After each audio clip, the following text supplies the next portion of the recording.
खुलुमबाय गिबि सिनथाराव इसोर आफाखौ धन्यबाद होसै बिजों लोगोसे बर'लेण्ड गस्पेल चेनेलखौबो धन्यबाद होसै आंनि मुङा जाबाय लुकास मोसाहारी आंनि गामिनि नामा जाबाय श्रीनाथपुर टीजी मंडलीनि नामा जाबाय श्रीनाथपुर पीआईसी जे अनलाइन सिंगिं कम्पिटिशन लानाय जादों बियाव आं मोनसे गीत रोजाबनो रेडि जादों बि गीतनि नामा जाबाय जिउनि उदांस्रि दे अब्ला आं बिखौ रोजाबनोसै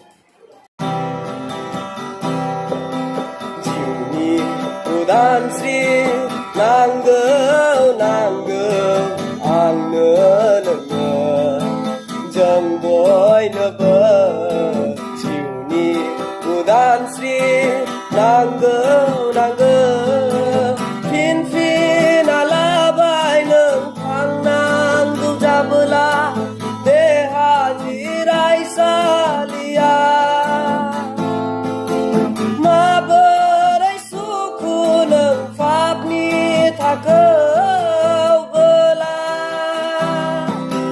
बेनो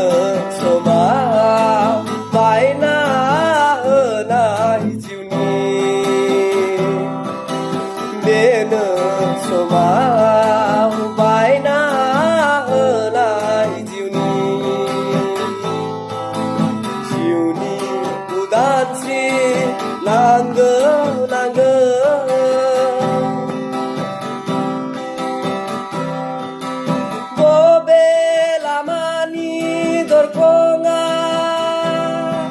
गसंनानै दं बारजोबनांगोन जेब्ला बबे लामानि दरखङाव गसंनानै दं बारजोबनांगोन जेब्ला रैखागिरि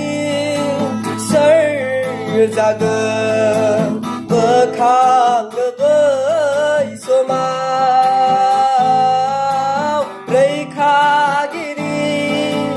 सोर जागोन